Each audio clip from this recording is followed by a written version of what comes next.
Existe uma mulher na Bíblia que fez algo que Abraão nunca fez, que Moisés nunca fez, que Davi, Salomão e todos os profetas depois dela nunca fizeram. Ela olhou para Deus e lhe deu um nome, não um título que alguém lhe ensinou, um nome pessoal que ela inventou naquele momento, nascido do seu próprio encontro com o divino. E os autores da Bíblia preservaram esse nome por mais de 3.000 anos. O nome dela era Agar. Se você cresceu na igreja, provavelmente ouviu falar dela uma vez. A nota de rodapé na história de Abraão. Então, por que Deus a escolheu para ser a primeira pessoa em toda a Escritura visitada por um anjo? Essa pergunta muda a forma como você lê a Bíblia inteira. Se você perguntasse a qualquer pessoa do Antigo Oriente Próximo sobre Agar, por volta do ano 2000 a.C., ela diria que Agar era propriedade. Não uma pessoa, propriedade. Ela era uma escrava egípcia na casa de um rico chefe nômade chamado Abrão, antes de Deus mudar o nome dele para Abraão, e da esposa dele, Sarai, antes de ela se tornar Sara. Agora, aqui está algo que quase todas as Bíblias deixam passar. A palavra hebraica usada para Agar no começo da história dela é Shifshá, e essa palavra é específica. Ela não significa apenas serva ou criada, como a sua tradução provavelmente apresenta. Shifshá se refere a uma escrava que pertence a outra mulher. Não à casa, não ao marido, à esposa especificamente. Agar era propriedade pessoal de Sara. Essa diferença importa muito, porque ela nos revela algo sobre as relações de poder que são ignoradas em quase todos os sermões que você vai ouvir sobre essa passagem. Sara tinha autoridade total sobre Agar. Abraão não era dono dela, Sara era. E as decisões que Sara tomava sobre o corpo de Agar, sobre o futuro dela e sobre os filhos dela, estavam, legal e culturalmente, dentro dos direitos de Sara. Pense no que isso significa por um instante. No mundo em que Agar vivia, ela não tinha nenhum direito legal, nenhuma voz, nenhuma possibilidade de recusar uma ordem. Se Sara mandava ela fazer algo, ela fazia. Se Sara decidia o destino dela, esse destino estava selado. E o mundo antigo estava cheio de mulheres como Agar. Egito, Mesopotâmia, Canaã, todas as civilizações do Crescente Fértil funcionavam com mão de obra escrava. Sabemos, por registros arqueológicos e por tábuas de argila encontradas em lugares como Nuzi e Mari, no atual Iraque, que escravas eram entregues com frequência às esposas como parte do dote do casamento.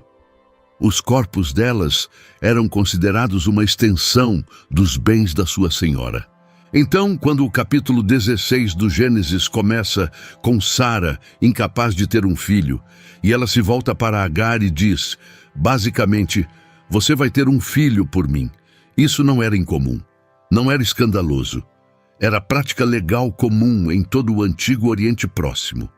As tábuas de Nuzi, daquele mesmo período, descrevem exatamente esse tipo de acordo.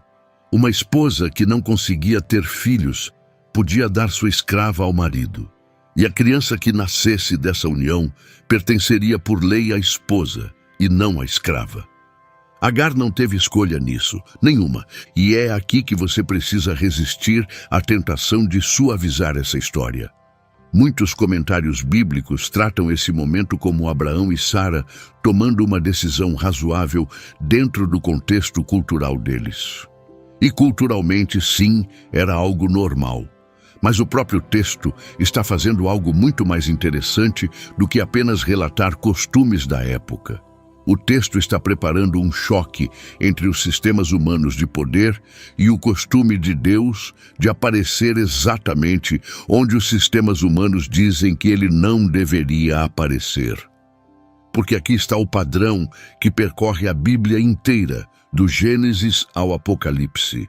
Deus sempre aparece pela pessoa que está embaixo, a esquecida, a descartada, aquela que não tem direito legal, nem poder social, nem voz. E Agar é a primeira vez que vemos esse padrão acontecer. Agora, o plano de Sara funciona, pelo menos na aparência. Agar engravida. Ela está esperando o filho de Abraão. E algo muda na relação dentro daquela casa. O versículo 4 de Gênesis 16 diz que quando Agar soube que estava grávida, sua senhora foi desprezada aos seus olhos. O hebraico aqui é fascinante. A palavra é kalal, e ela pode significar desprezar, mas também pode significar tornar-se leve, tornar-se diminuída. Alguns estudiosos não leem isso como Agar desrespeitando Sara de forma ativa, mas como Sara perdendo peso, perdendo importância aos olhos de Agar. A relação de poder mudou. Agar está esperando o herdeiro, Sara não. E Sara sente isso na hora. O que vem depois é brutal. O versículo 6 de Gênesis 16 diz que Abraão fala a Sara: sua escrava está em suas mãos, faça com ela o que quiser. A palavra hebraica para o que Sara faz com Agar é Aná. Guarde essa palavra porque ela vai voltar mais adiante da forma mais inesperada. Aná significa afligir, oprimir, tratar com dureza. É exatamente a mesma palavra usada no Êxodo para descrever o que o Egito fez com os israelitas durante a escravidão deles. A ironia é impressionante. Sara, a futura mãe da nação que será escravizada no Egito, está usando uma opressão no mesmo nível da egípcia contra a sua própria escrava egípcia. O texto está traçando uma ligação direta pela linguagem entre o jeito como Sara trata Agar e o jeito como o faraó trata Israel. Ninguém na escola dominical menciona isso. E é aqui que Agar faz algo extraordinário, algo que no mundo antigo era quase um suicídio para uma escrava grávida. Ela foge. O versículo 6 de Gênesis 16 diz que ela fugiu da face dela. Ela fugiu da presença de Sara, uma escrava grávida, sozinha, seguindo para o sul pelo deserto do Negueb, em direção à estrada de Sur, que era a antiga rota de comércio de volta ao Egito. Ela estava tentando ir para casa, de volta a um país de onde talvez tivesse sido levada ainda menina, de volta à única outra vida que ela já tinha conhecido. Pense no desespero que era preciso ter para tomar essa decisão. Ela está grávida, está no deserto, não tem água, nem comida, nem proteção. O Negueb, naquela época, era um território selvagem, cheio de assaltantes e de animais perigosos. Uma mulher sozinha naquela estrada estava quase com certeza caminhando para a morte. E é nesse momento que acontece algo que nunca tinha acontecido antes em toda a história da Bíblia. Um anjo aparece. Agora precisamos parar e entender algo sobre o que está acontecendo aqui, porque o texto está fazendo algo que o público original teria achado absolutamente chocante. Até esse ponto do Gênesis, Deus falou diretamente com Adão, com Eva, com Caim, com Noé, com Abraão, mas cada uma dessas conversas seguiu um mesmo padrão. Deus falou com pessoas que tinham importância, pessoas com nomes que tinham peso, pessoas que contavam na ordem social. E em todos os casos, Deus falou diretamente, sem intermediário, sem mensageiro. O que acontece aqui é diferente. Pela primeira vez em toda a Bíblia, surge uma figura chamada Anjo do Senhor. O hebraico é Malach Yahvé. E essa figura, esse mensageiro divino que vai aparecer de novo e de novo ao longo da Escritura, faz sua primeira aparição não diante de um patriarca, não diante de um sacerdote, não diante de um rei.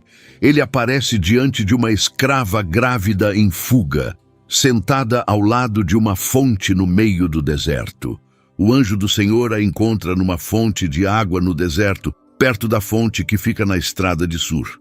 E o anjo lhe faz duas perguntas. Agar, serva de Sarai, de onde você veio e para onde você vai? Preste atenção em como o anjo a chama. Agar, serva de Sarai. O anjo usa o nome dela. No mundo antigo, os escravos muitas vezes não eram chamados pelo nome. Eram chamados pela função. Menina, escrava, você aí. Mas o anjo a chama pelo nome dela. E depois indica a relação dela, não para diminuí-la, mas para mostrar que Deus sabe exatamente quem ela é e exatamente em que situação ela está. E Agar responde com sinceridade: estou fugindo da minha senhora Sarai. Ela não enfeita, não dá desculpas, não tenta disfarçar a situação. Ela está fugindo de maus tratos e diz isso de forma direta. O que o anjo diz em seguida é complicado e precisamos refletir sobre isso por um momento. O anjo manda ela voltar e se submeter a Sara, e eu sei que isso é difícil de ouvir. Parece que Deus está mandando uma mulher maltratada voltar para quem a maltratava. E, sinceramente, os estudiosos têm refletido sobre essa passagem por séculos. Mas observe o contexto.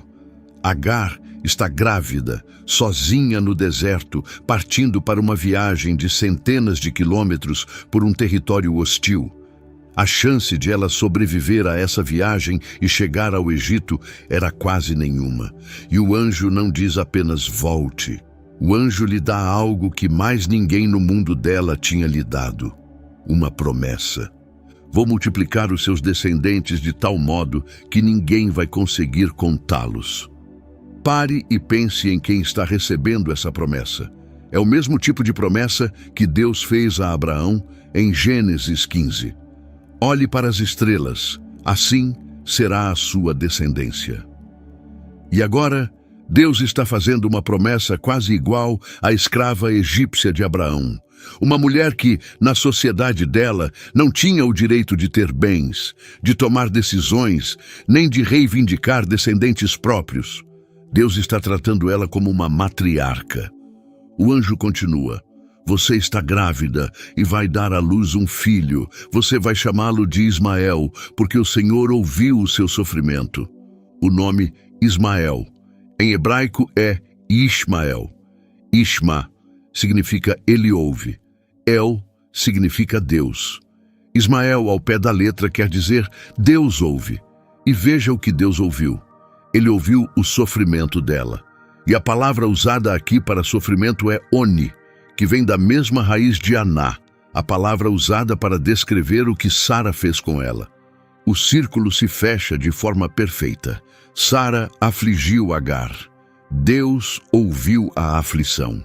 E o nome da criança será uma lembrança permanente de que, quando uma escrava gritou de dor, o Deus de Abraão estava ouvindo.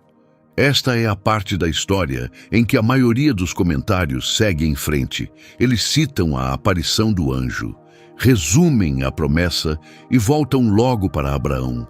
Mas o texto tem mais um momento, e ele talvez seja o versículo mais importante no sentido teológico de todo o capítulo.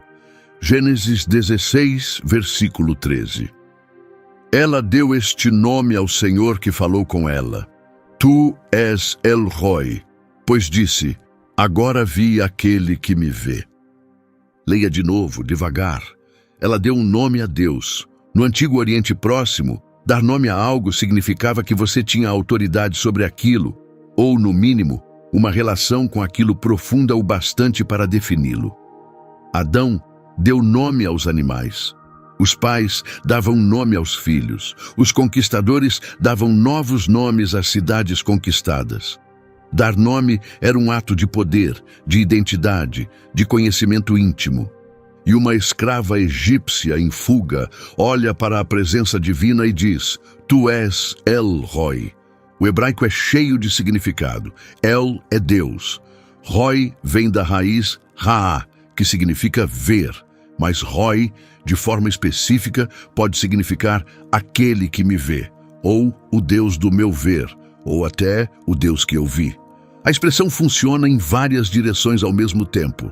Deus a vê. Ela vê Deus. O ver é mútuo, mas ninguém na Bíblia faz isso. Abraão não deu nome a Deus. Moisés recebeu o nome de Deus na sarça ardente, mas não criou um nome. Davi louvou a Deus com muitos títulos, mas não inventou um nome novo a partir de uma experiência pessoal. Agar é única em toda a Escritura como a única pessoa que encontrou o divino e respondeu dando um nome àquilo que viveu. E o nome que ela escolheu não tinha a ver com poder, não tinha a ver com criação, nem com julgamento, nem com soberania. Tinha a ver com ser vista. Tu és o Deus que me vê. Agora quero que você pense por que aquele nome específico, dentre todos os nomes possíveis, foi o que ela escolheu. Ela poderia ter dito El Shaddai, Deus Todo-Poderoso, se estivesse impressionada com o poder dele. Poderia tê-lo chamado de El Elyon, Deus Altíssimo, se estivesse maravilhada com a grandeza dele. Mas ela não buscou palavras de poder, ela buscou intimidade. A coisa que mais importava para Agar, a coisa que definiu a experiência dela com o divino, foi que ela tinha sido vista por alguém, por qualquer um. Depois de uma vida sendo invisível, sendo propriedade, sendo um corpo usado para os fins de outra pessoa, a coisa mais radical que Deus podia fazer era simplesmente olhar para ela. E ela percebeu isso na hora. Há algo aqui que vai além da teologia e da história antiga. Algo que provavelmente está tocando você mais de perto do que você esperava. Porque se você já se sentiu invisível, se você já esteve numa situação em que ninguém enxerga quem você realmente é, em que você é apenas uma função, apenas um papel, apenas um meio para o fim de outra pessoa, então o nome que Agar deu a Deus não é algo distante, é pessoal.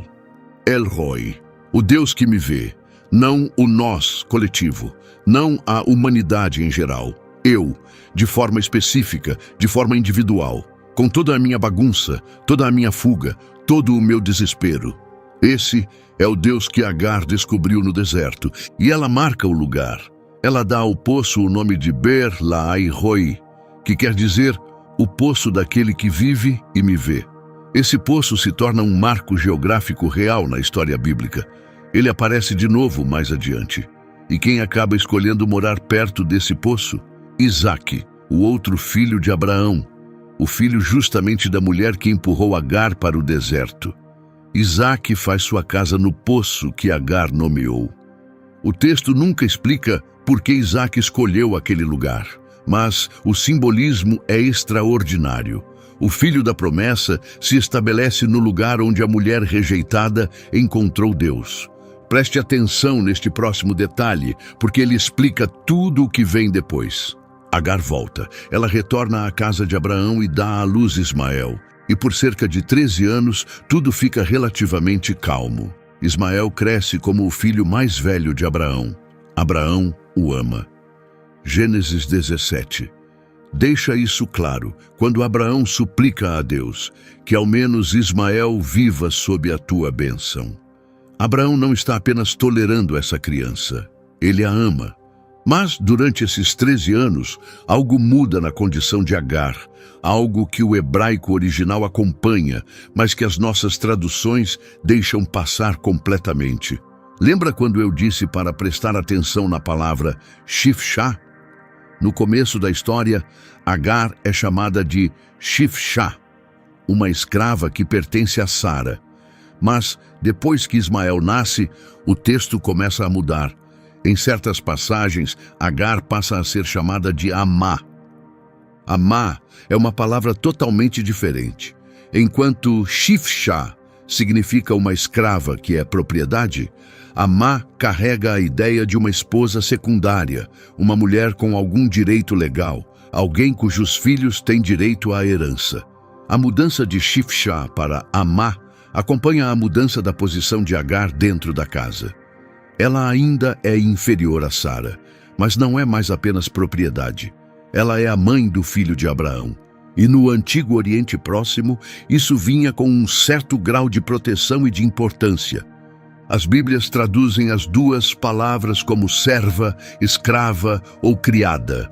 Você perde todo o percurso. Você perde o fato de que o próprio texto está acompanhando a lenta subida de Agar, de objeto a pessoa. Os escritores hebreus estavam fazendo algo proposital aqui, e as nossas traduções achatam isso por completo. Então Deus solta uma bomba. Gênesis 17. Deus diz a Abraão que Sara vai ter um filho. O nome dele será Isaque, e a aliança, a promessa que Deus fez a Abraão de que ele se tornaria uma grande nação, vai passar por Isaque e não por Ismael. Abraão tem 99 anos, Sara tem 90, e Abraão ri. O texto diz que ele caiu de rosto no chão e riu. A palavra hebraica para rio é tsachak, e ela vai se tornar importante, porque o nome de Isaque e Ishak vem da mesma raiz. Isaque, ao pé da letra, significa ele ri. O riso está marcado na identidade dele. Isaque nasce, e a comemoração é enorme. Abraão prepara uma grande festa no dia em que Isaque é desmamado, o que no Antigo Oriente Próximo podia ser quando a criança tinha 2 ou 3 anos. Isso era algo importante. O herdeiro da promessa tinha chegado. O impossível tinha acontecido. E então, Sara vê algo que reacende todo o conflito. Gênesis 21, versículo 9.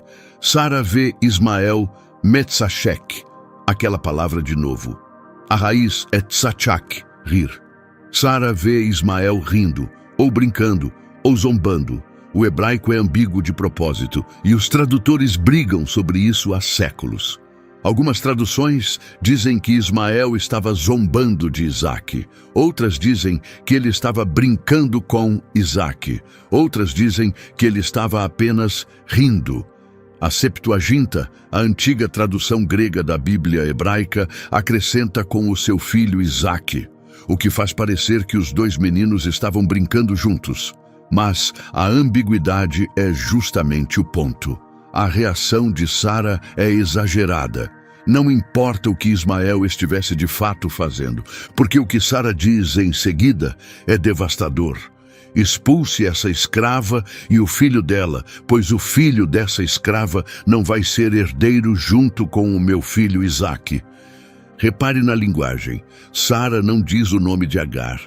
Ela diz, essa escrava.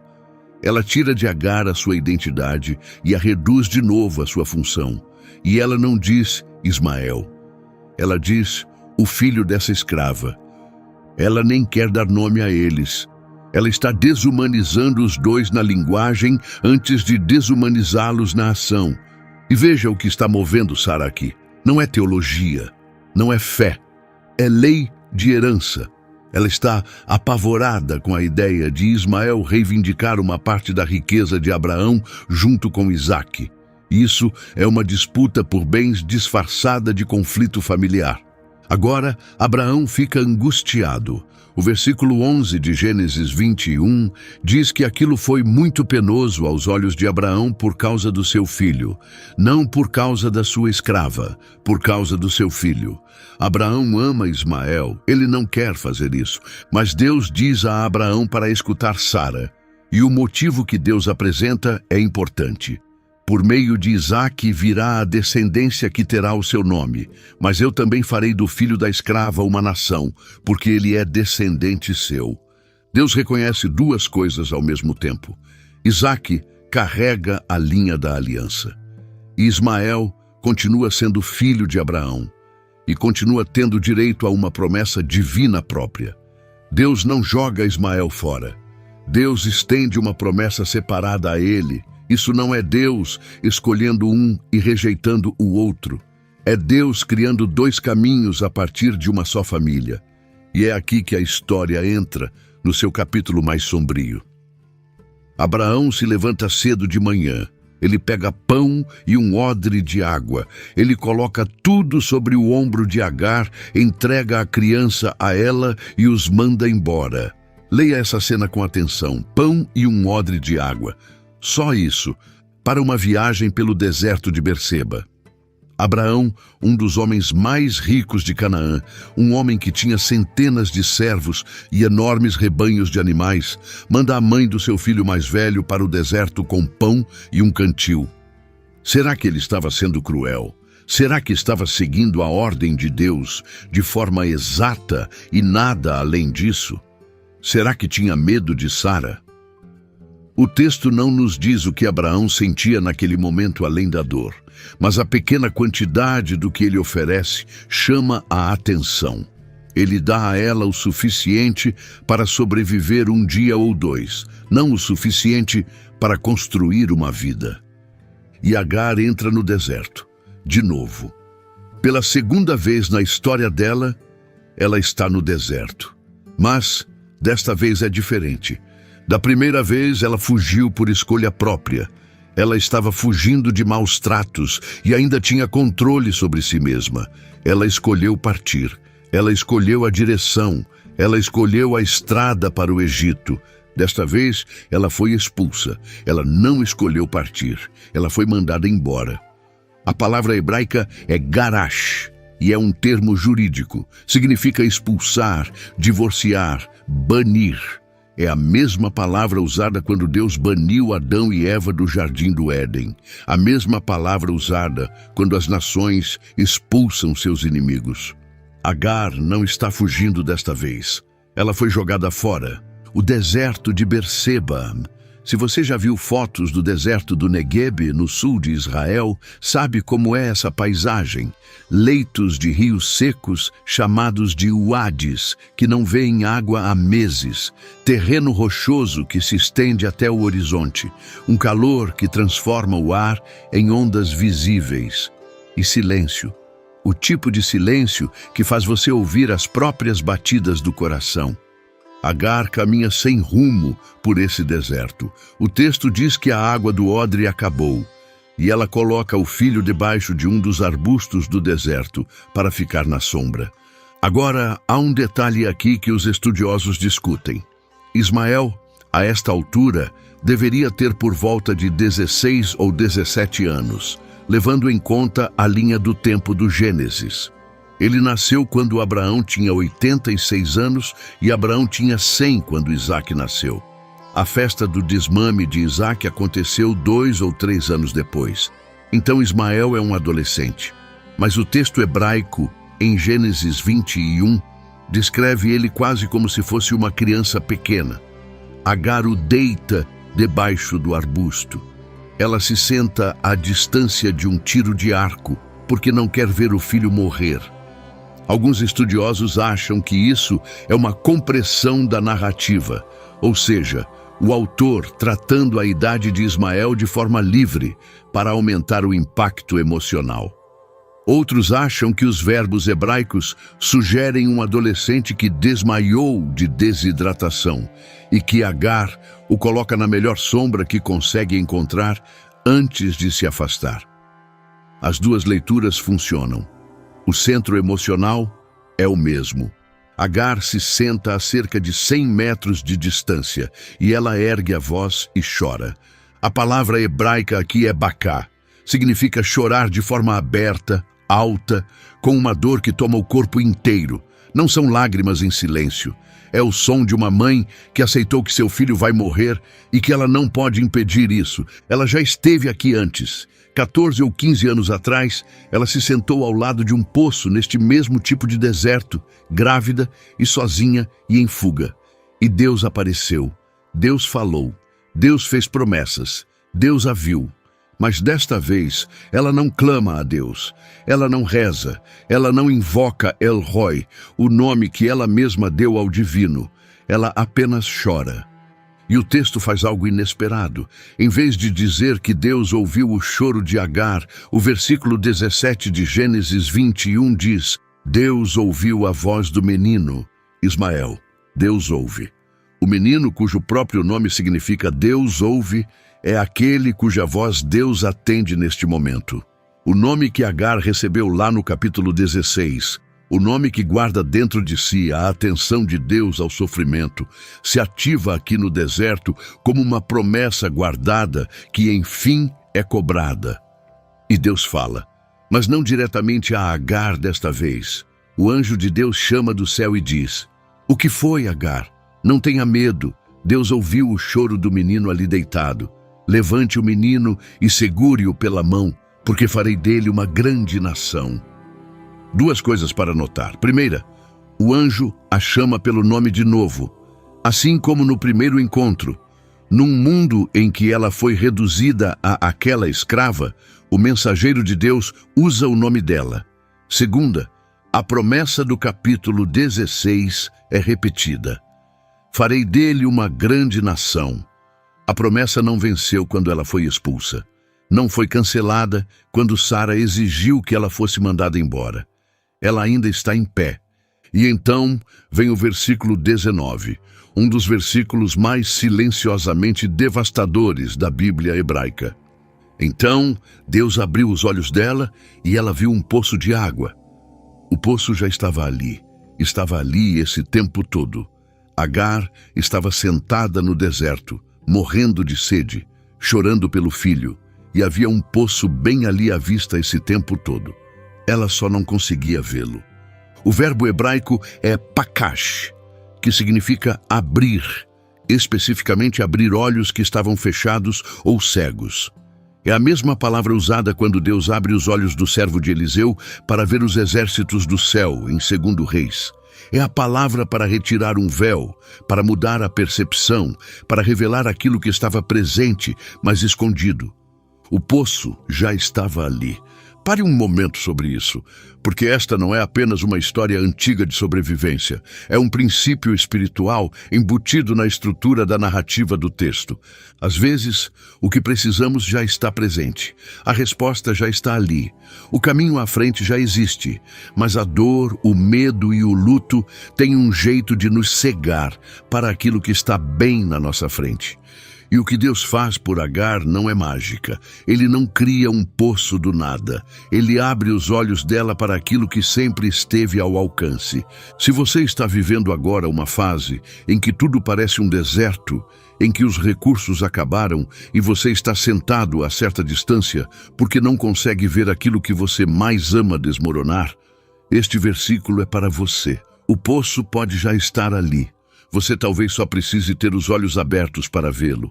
Agar enche o odre com água. Ela dá de beber ao menino. E o texto diz: Deus estava com o menino enquanto ele crescia. Ismael vive no deserto de Parã. Ele se torna um arqueiro. E Agar faz algo que revela o controle que ela ainda mantém sobre a própria vida e a identidade dela como egípcia. Ela arruma para ele uma esposa da terra do Egito. Mesmo depois de tudo, depois de décadas na casa de Abraão, depois de 2 encontros com o divino, depois de ser expulsa e quase morrer, a identidade de Agar como egípcia permanece. Ela busca de volta o seu próprio povo, a sua própria cultura, as suas próprias raízes, para construir o futuro do filho. O texto não julga isso, ele apenas registra. Ela é uma mãe cuidando do filho com os recursos que conhece.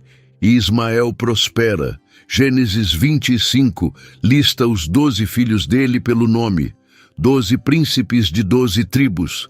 Se esse número soa familiar, é porque deveria mesmo. Jacó, o filho de Isaque, também vai gerar 12 filhos que se tornam 12 tribos. A simetria é proposital. A linhagem de Ismael espelha a linhagem de Israel. 2 grandes nações, 2 conjuntos de 12, 2 ramos da árvore genealógica de Abraão. O texto não é nada sutil sobre esse paralelo. As 2 linhagens recebem promessas divinas. As 2 produzem 12 líderes de tribos. As 2 se tornam nações numerosas demais para serem contadas. A promessa de Deus a Agar no deserto não foi um prêmio de consolação, foi uma aliança paralela. Então, aqui está a pergunta sobre a qual você precisa refletir. Por que essa história importa? Não no sentido histórico, não no sentido acadêmico. Por que ela importa agora, hoje, para você, sentado onde quer que você esteja, assistindo a isto?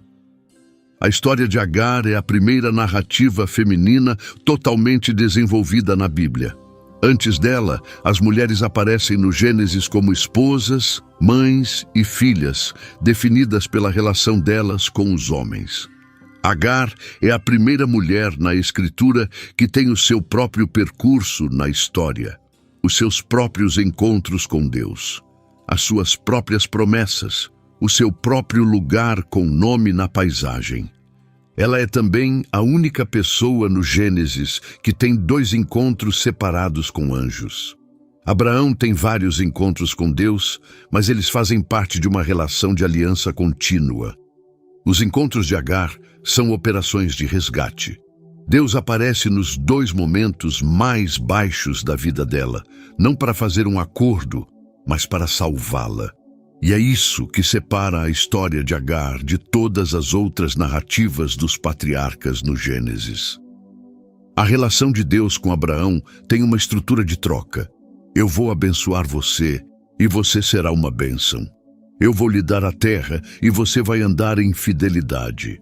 Há condições, termos, expectativas. A relação de Deus com Agar não tem condições, não há nenhum, se você fizer isto, eu farei aquilo. Não há cerimônia de aliança, nem braseiro fumegante passando entre animais partidos.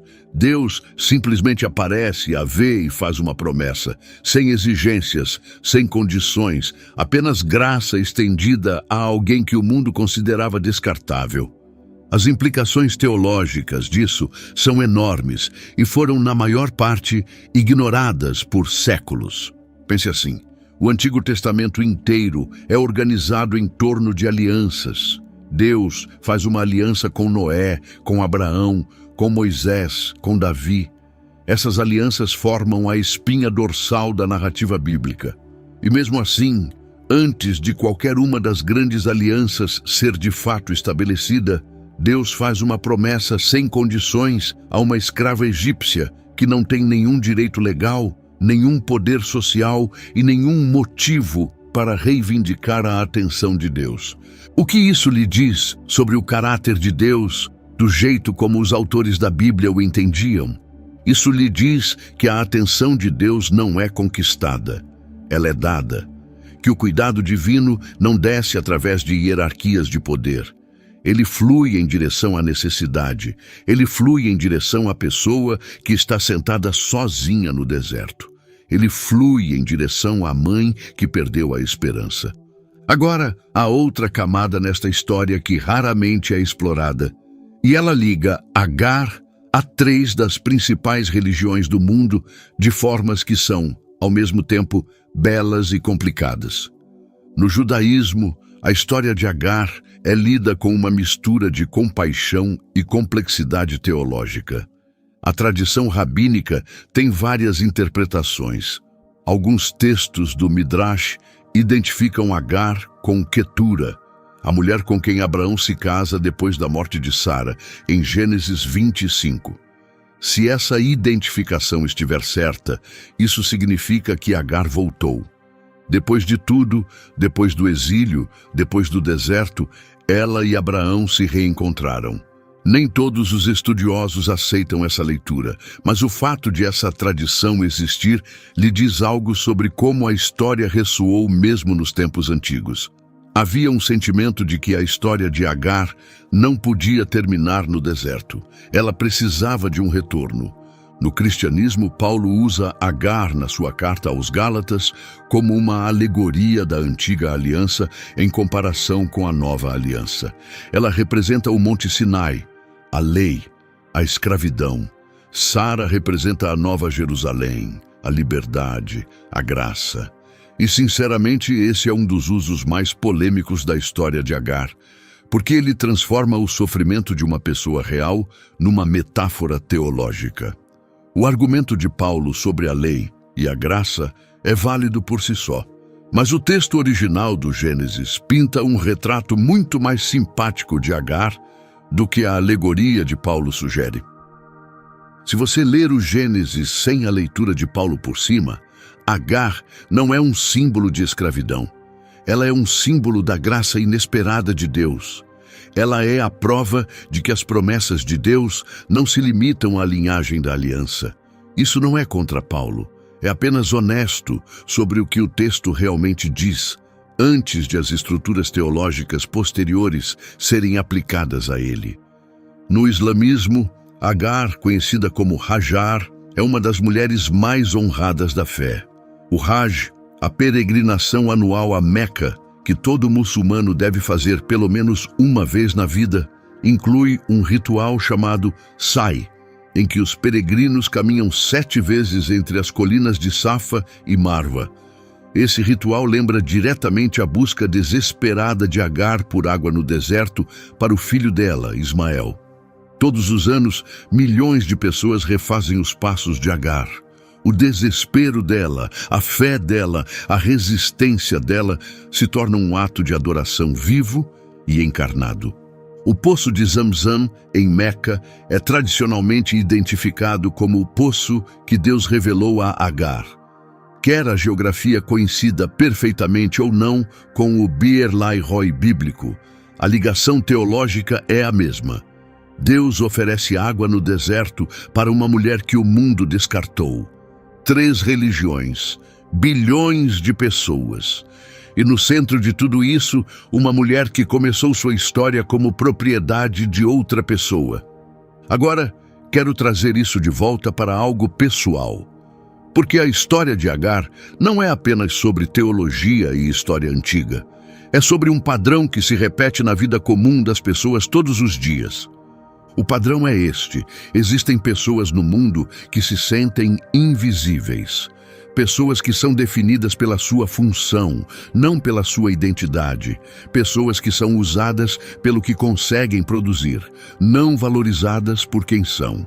Pessoas que estão sentadas na sua própria versão do deserto, vendo os últimos recursos se esgotarem, sem conseguir ver o poço que talvez já esteja ali.